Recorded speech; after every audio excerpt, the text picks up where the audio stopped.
Hello everyone, I am the Commander Kirby. Welcome to my channel, the Commander Tavern. The Commander Tavern is a channel dedicated to my favorite Magic the Gathering format. On this episode of Barkeep Upkeep, I'm going to show you how to win with Exodia in a Commander game. Granted, you have to bend a couple of rules, but it's going to be very satisfying when you pull it off. If you like any of the cards I'll be mentioning throughout the video, please consider using my TCG Player affiliate link when purchasing those cards. You can find that link down in the description. It'll really help out the channel and no extra cost to you. But the very best way you can help out the channel is with my Patreon. There are plenty of perks for being a patron, such as early access to certain videos, exclusive deck text, gifts, and more for as little as $1. You can also become a channel member for just 99 cents. Show off your support with a logo next to your name and exclusive emojis. Or you can always just support my channel for free by simply liking, subscribing, and sharing, which also helps out a lot. I put out a video every Monday, so you don't want to miss out. You can join my Discord server for free if you want to join the Commander Tavern community. All pertinent links are down in the description. Alright, let's get back to the episode. The ideal commander for this deck is any green, white, blue one that helps you protect your board state or accelerate your board state. These colors are important because the key pieces of the deck are Applejack and Claire de Lune. The final piece to this is exactly this Exodia toy. You'll see why in a moment. For now, let's go over the combo. Applejack's trigger has you put a toy you own onto the battlefield as a 2/2 creature token with that toy's name, colors, and creature types. That is why you need this exact Exodia toy. The best thing about this specific Exodia toy is that it's 5 toys in one. Each part of it is a toy representation of its respective Yu-Gi-Oh cards. In other words, all 5 Exodia cards. Thus, for one of the triggers, you can use either of the 5 pieces. If you started with this one, the token would be a 2/2 right arm of the Forbidden One. If you manage to do this 5 times, I'll eventually show you how to maximize this process, then you can get all 5 Exodia pieces onto the battlefield. Right arm of the Forbidden One, left leg of the Forbidden One, all the way to Exodia the Forbidden One. This isn't enough to win though. We need Claire de Lune. When she enters the battlefield for the rest of the game, tokens you own become cards that are still tokens. This wording is super important.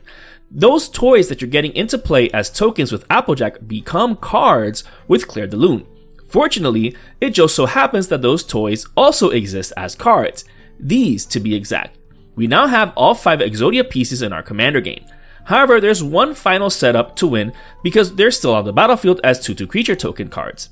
We simply just mass bounce them to our hand and win. Since tokens don't disappear while changing zones thanks to Claire de Lune, we'll have all 5 pieces of Exodia in our hand. And you know what that means. We win the duel. Or Tetrule, since this is commander.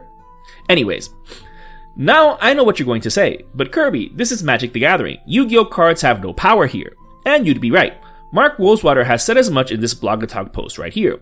If cards were to enter the game via some other method that's not treating them as their actual self, i.e. a magic card, it's simply an object without text, abilities, etc. This means that while we are able to get all 5 Exodia cards in our commander game, they're essentially textless.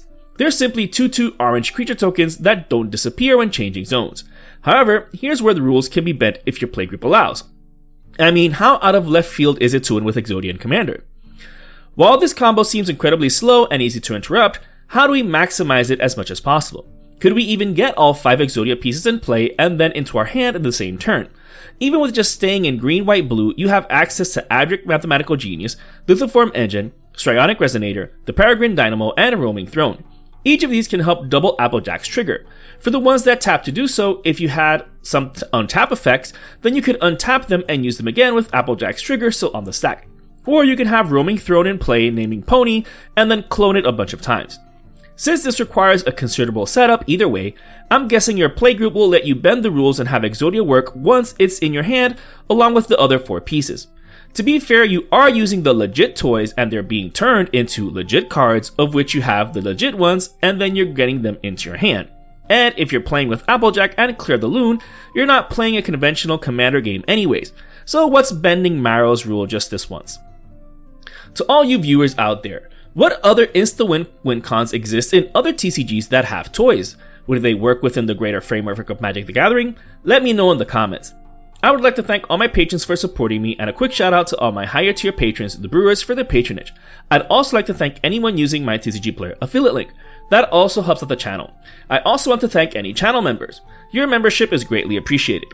And to everyone, thanks for watching this episode of Barkeep Upkeep on the Commander Tavern. I am the Commander Kirby, and thanks for listening.